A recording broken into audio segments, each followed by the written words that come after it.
Hey everyone, it's Justin here, your Empowered Minds coach. And in this video, I'm going to talk to you about how to create a growth mindset.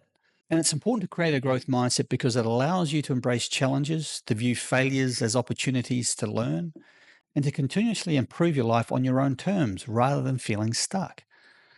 So, what can we do to shift our mindset from fear and self doubt to confidence and clarity? What can we do to train our minds to see challenges as opportunities rather than as setbacks? Well, by the end of this video, you'll know exactly what to do. So, today I'm going to share with you a 3 step strategy that's going to help you take charge of your own mind and create the growth mindset that we all need to live a happier, fulfilling life. In the first step, I'm going to teach you how to rewire your beliefs about what's truly possible in your life. And in step 2, I'm going to teach you how to embrace challenges as opportunities rather than setbacks. And step 3, how to maintain the right mindset for ongoing happiness and success. Okay, so for topic 1, rewiring your beliefs about failure. First thing you to remember is that failure is feedback, it's not final. And most people see failure as the end, but those with a growth mindset see it as a stepping stone for personal growth, for personal improvement, or a learning opportunity. So failure is not final, it's not the end, it's simply feedback guiding you towards growth and improvement. And every setback is an opportunity to learn, adjust your approach, learn from this, and refine your approach. And when you shift your perspective to see failure as a lesson rather than as a dead end, you build resilience and become better equipped for future success. You know, the most successful people in the world have failed countless times. We all know stories of famous sports stars and so forth who struggled, but they finally made it. They used their experiences to adapt and move forward. Remember, failure is never final unless you choose to stop trying, unless you give up. You know, I remember when I first started my sales career selling water purifiers out of the back of my own car, and it was a commission only job.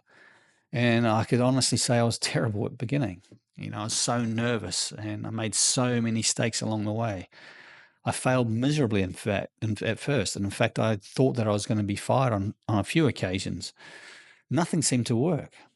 But as I learnt and as my confidence and knowledge and skills grew, then so did my results.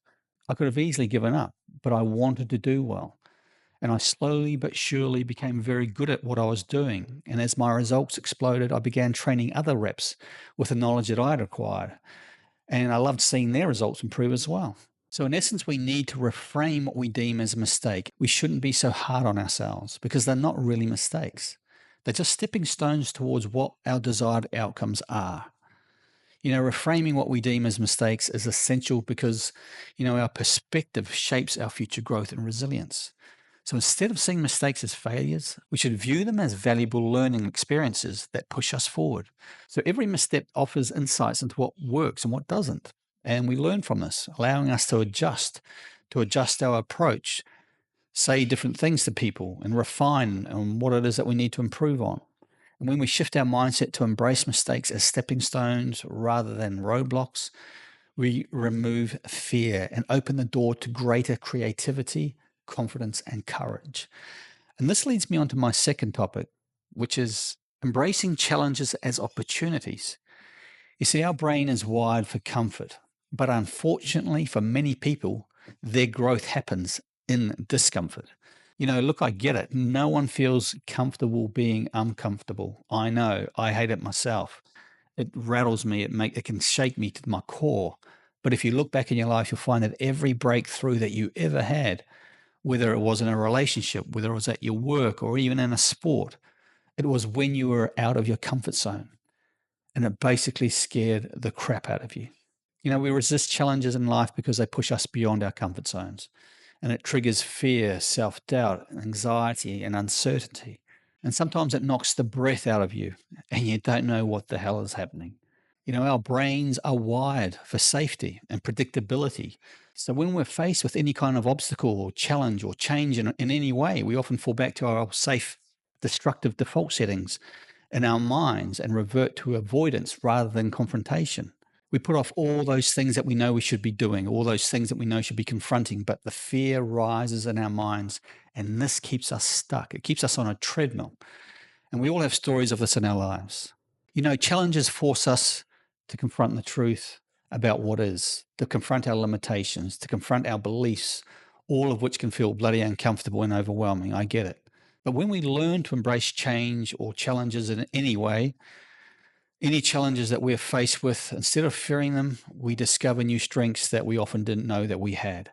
And this leads me on to point number 3, and that's keep your mind occupied with the right stuff. Your mindset is shaped by the books you read, the people you listen to, and with those people that you hang out with. You need to adopt what I like to call an autonomous, self reliant mindset. In other words, you need to be able to discipline your mind to do what is necessary to maintain and develop an empowered mindset. Because the reality is that if you don't keep your mind in check, no one is going to do it for you. As the saying goes, you can't hire someone to do your press ups for you. Yes, you can get guidance or mentorship from a friend, a family member, a coach, or even a mentor. But in order to maintain or sustain the momentum, you're going to have to train your mind yourself to keep going when it's required. Your coach or your mentor isn't going to be beside you 24/7.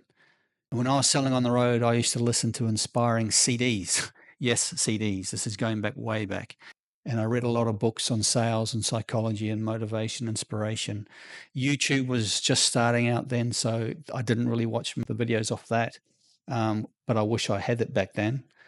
And I do this nearly every day. I'd drive around and listening to all this information because I knew that with all this information that I was learning, it would eventually seep into my subconscious mind and have an impact on my life and on my sales.